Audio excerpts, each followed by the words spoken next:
that Psychic can do what it does to kind of pull opponents away, or Surf has two uses. You can push enemies away, or sometimes your Surf can be used to help your teammates move in a certain direction. So that's why Psyduck fits a perfect little niche that is really good to use, but it's very hard to master. And CACM Sports, especially with Texas Luna, they were able to show off what they're able to do. So Los MTZ gonna still have the first pick, and they still are going to choose to take away one of Reggie's aces in the Gengar. We're seeing very similar bans to game number one, at least for the side of MTZ. But I gotta imagine, you know, does MTZ go back to what they know best, or do they switch up their plan? Because as of right now, Mimikyu would be next on the board for Los MTZ if they decide, but they could decide to go for a Slowbro to slow down Ranma. There's the Slowbro ban coming through, which means Mimikyu could be on the board. But honestly, if you're going to take away... after watching what Reggie was just able to accomplish with the movement and the ability on the Scyther, I mean, if you're saying that Gengar is ace in the hole, I don't want to see what he's going to do on that Gengar, I'll be honest with you. I'm kind of terrified. But Umbreon Suicune getting banned, no crowd control coming through as well. Jose's going to stick with the tried and tested Blaziken. Still, I don't think anyone's gonna tell me that I'm wrong when I say it's probably one of the best secure Pokemon in the game, if not the best secure Pokemon in the game. I feel like Flareon would disagree with an Inteleon Snapshot saying that that is the best secure tool in the game. But Texas is going to go right back to that Psyduck. Ranma going to pick up that Crossel. I don't know if they go back to the Mega Lucario this time, Alex, because I don't know how effective it was as opposed to the Blaziken. I'd love to see a speedster battle come out between MTZ and CACM, but Jeroe going to pick up Snorlax. Really looking for the Lati Red. They got done in by the Lati Blue before. Maybe if they take the siblings on opposite ends of the team, it'll give them a little bit of an advantage. Man, look how quickly Estrella's BF was able to just immediately, that's Frank right there, just immediately saying, I'm sorry, you want to leave, Latios? Did you not see what I do? Am I a joke to you? But this is where things change up a little bit too, as Ranma, a great defender pick here. They take away Slowbro, that's fine. I have another Pokemon up my sleeve that can kind of do the same thing, kind of just stall things out, have good movement. And we saw it in game, you know, set number one with Pure. Ranma's on that same mentality of like, I know what my mission is, to keep people alive and move things around a little bit. Dawn looks, instead of the Mew, they're gonna go with them Rhydon. Rhydon is just so good with range. We talked about it before. Instead of Mew range and having that extra little bit of coaching, well, why don't you bring in a little bit of powerhouse to the table with this? And Reggie gonna surprise everybody, not bringing the Scyther still available on the table. It's a speedster duel. They're trying to catch that little mouse known as Birdie on the Raichu, and they're gonna try to catch Relly on that Leafeon. I mean, I am always in contention with Tano every time I say this. Leafeon gets buffs that are really just undeserved sometimes. But in this situation right now with those two attackers on the side of CACM, it's going to be Relly's job to really deal with them. And I am a Raichu believer. I said I think Raichu is one of the best attackers in the game. Even the nerf to Electro Ball just a little bit has still put this attacker in a great place. It's still able to do a lot of damage. It's still able to ignite those little landmines whenever they want, but also its ability to dash in and out is so good. We have seen people pick up stored power as well for that more direct kind of attacking approach instead of, I want to say, the let's call it area of effect, because it is area of effect. Honestly, you walk into those mines, especially as a speedster, you're looking at half your damage almost being gone. And this, maybe you're better in the mindset of CACM than I am right now. But seeing that Raichu, probably a little bit of hesitation, because when you have that Scyther that likes to move around freely, being almost shackled because you have to be very careful about what bushes you fall into is going to be a problem. So taking to the skies with a Talonflame might seem like the best idea to avoid all of that ground, those ground traps that Los MTZ could set. We're at game number 2, upper bracket semi-final number 2. It is Los MTZ, CACM Esports on your orange side. Let's take it away, Alex. Taking it away, we do it, mano. Another key piece is knowing that Reggie decided to go with the talent, because just like Gengar, if you go Dream Eater, you live or get sent to the Pokemon Center by you if you can hit or not. Due to the fact the Alolan Raichu just has great mobility, if you miss a dual wing beat, well, you are just going to be not a sitting duck, but more like a sitting praying mantis, and you get absolutely knocked out. Reggie now has a little bit more movement and availability to be able to get out because Reggie's playstyle still remains the same. Very aggressive, very speedy, wants to be around. Did see Relly here. They're going to push him out as the teams get ready for these first birds to kind of flock into the center. Single buff taken as well by Relly as well. Again, we've got 4v4 in his top side. That Leafeon has to go and try and fight onto that Latias, but dealing with that Talonflame, that Fletchinder is going to be a big problem. We got a victory coming through. Those Aeon energies are just hitting right now, and the last thing you want to do is let Frank get those stacks on because we could see another 145 game. Do we have to ask you, Alex, as we head on in, as Talonflame is about to get its evolution, as we see, Relly has gone to go after Donlox, trying to attack, but the support is here. Beautiful work by Cacm. The question I was going to ask, we've seen Brave Bird, we've seen Fly. I got to imagine that we're going to see a little bit of a Brave Bird action. That just seems like Reggie's style to be able to dive in, get those resets with aerial lace. Good KO for the side of Los MTZ. Girari finally going to be a Trevenant. We do see that Relly does not have their level 6 yet, so they do not have access to aerial lace or leaf blade to decide which move they want to go with. But like we talked about before, Jose is going to be heading. They're going to try to pull a reverse Uno on them and try to take away resources from Reggie.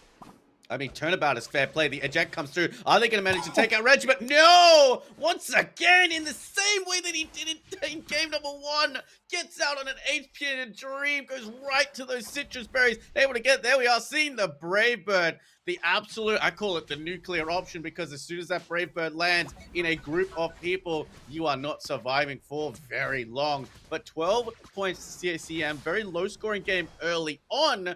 LSMTZ kind of got away. They had to try and figure out how to deal with CACM, so that game 1 was a little bit of research. Let's see if they can turn that research into profit and to victory right now. But Leafeon still struggling to get behind and get to this Lucky Blue. Oh, that's how you do it, Ranma. The rock tombs are raining in, the points are raining in, which now means Reggie's also able to get the stacks. So as of note, in the draft screen, we actually saw that Reggie not only had the drive lands, which again did get a little weak in the bracer, my bad, or I forget which is which. It's the bracer, but they also had the attack weight. So they are trying to go full damage, Razor Claw. They want to auto combo, get the crits, do the damage, and Reggie's already here. Flame Sweep is going to try to pull somebody away. They're able to get the blaze again. That's Jose. Jose says, uh-oh, gonna be sent to the quick old Pokemon Center. Now they got to get pushed back, but Reggie's looking for more. They get 2 KOs, but the Emerald 2-step gets avoided. They still get the KO. Charge Beam is there for the follow-up. CACM Esports, great defense. Los MTZ was still able to get value by taking down Reggie. I mean, important is to take down Reggie, but I felt dirty watching that Rock Tomb before into the trap on the Alolan Raichu. Just nowhere to go. And again, these Brave Birds are so calculated. They're not going just randomly onto specific places. We saw the chase down of the Alolan Raichu. And right now, CACM, they've got 2 speedsters that are supposed to be doing the exact same thing, taking down those attackers in the backline. So far, CACM doing a great job as they break the shell of Crossel, but Maridon is here with the Thunder, not going to stop the 15 from going in, keeping these scores kind of similar, but that Charge Beam has got to make it careful for anyone to go in. Reggie Rock, the Reggie that decides to spawn, the least loved out of all the Reggies, in my opinion, Zero. But could we get a steal as Bright Future Meteor Storm rains down? Nope. Reggie, not one to be forgotten. Reggie does not want to be forgotten. They use the Flame Sweep to be able to get out of harm's way. It really felt like Jose had that on the Blaziken with the overheat, but Reggie was just so quick. But look where Relly is. They're just kind of snooping around, trying to find their target. Emerald 2-step, but they get picked up. They get taken down regardless. They tried to get away, unable to do so, and it has become Relly's mission to take down Reggie. They said, this Emerald 2-step, I'm going dancing, and these boots were meant for you, and I'm sending you a one-way trip, all expenses paid, to get yourself healed at the Pokemon Center. It's very fun that these two players have only one thing between them in their names, and that's a letter G and a letter L. Reggie Aureli, and it's going to be fun to watch these two players. But I don't know, the last two times we've seen this Emerald two-step hit, Alex, they've missed Reggie every single time, and they've had to get the KO on the follow-up. Psyduck is going to be trying to take him down here, but Maridon and Latios are going to defend their little yellow ducky and make sure that it stays alive for this fight. Jeremy is just absorbing this damage, and Reggie, just in all that chaos, decided, I'm gonna take these little birdies for myself. Nice fling. They take a couple more than just a birdies. They're going for the red jet. Red jet gonna need to get away. Emerald two-step once again, finding their target. Now this is where Los MTZ needs to make a play. They took down 2-3 members of CACM, but they still have Ranma in there just kind of holding down the fort. Robo Rouser, Rock Tomb trying to buy some time, and they know it's Blaziken who's able to get it. This is Los MTZ's opening that they needed to find. They need to try to converge here. This is a big moment. Don Looks doing everything that they can to push things away. Reggie is already back, and Reggie Alecki is just trying to make its way downtown. 109 to 95, a minute and a half before Groudon makes it onto the sky. I mean, Los Angeles have taken the lead, but I did want to point out, Jeremy did not join in the rip on the Regieleki. They went and decided to put all their pressure onto the Maridon so that they couldn't do what they needed to do. Psyduck gets felled. The poor little ducky has to go surfing back to Nurse Joy. Regis Steel on the bottom side for the side of Los MTZ. Cross is the only one here that can do it, but it's a defender battle to see what's going on. Latios going to try and score 40, but Enhanced Charge Beam is going to stop them from doing that straight away, and Reggie makes them pay the price with a Brave Bird. These Brave Birds are just hitting absolute accuracy with these, and the follow-ups are crazy coming out. But this scoreline is about to become a lot closer right now. 30 points between these two teams, heading on in to Groudon, which is 40 seconds away. This is game number 2. If CACM take this, they're going through to the finals, and Los MTZ going down to that loser's bracket.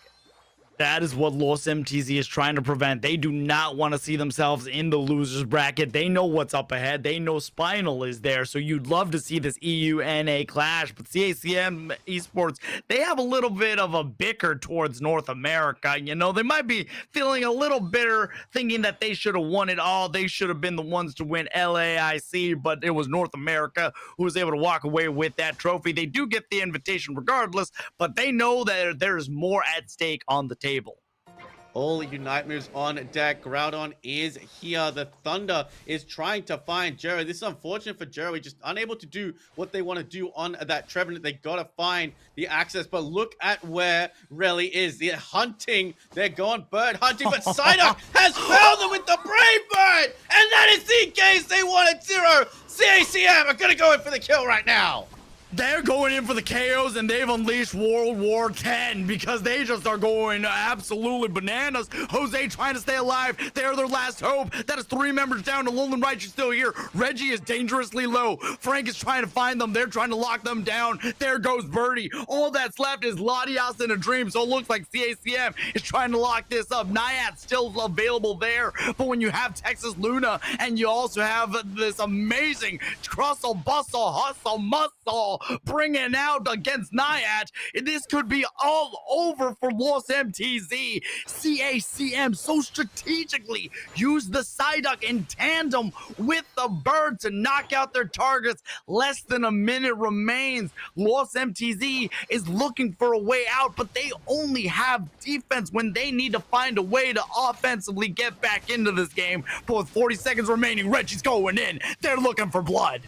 I mean, Reggie had no other choice but to go in. Right now, they're going to try and defend, but Alolan Raichu not on the board anymore. No more points have gone in from the side of CACM Esports. This is just damage containment right now. If they can steal a buff away from CACM, but Reggie is not going to allow it. 50 is going to go in. Nope, Latias is going to stop it. And finally, those Hundo Burgers reign in. And all I have to ask is, how did Frank find them in that bush? Sorry, not Frank. How did Psyduck find them in that bush? How did Texas know where to look? Like they were searching for something, because taking really out of that game early on, it was going to be a tough battle for Los MTZ. But 2-0 CACM Esports over Los MTZ. My guy, what a set. Let me tell you, the stars at night are big and bright. Deep in the heart of Texas, because Texas Luna was able to just yank Relly out of that bush, and Reggie was ready with the Brave Bird, and that was their opening. Relly was trying to be so strategic, and Luna, Texas, was just looking all over to find them, checking the bushes, because this is what they know. CACM not only knows how to play Pokemon, they know what certain strategies go into certain Pokemon, and Leafeon is fantastic at finding and sneaking behind enemy lines. So Texas was ready, and Reggie was at the wheel saying, hey, if you find something, you call it, we go in. Great job by Jose, though, on the Blaziken to try to keep things going. But the towers fell, and it is CACM Esports moving on to face Spinal, while Los MTZ is going to be finding themselves in the loser's side. That is brutal if you are the side of Los MTZ, coming in as a top team in EU just to be cut down to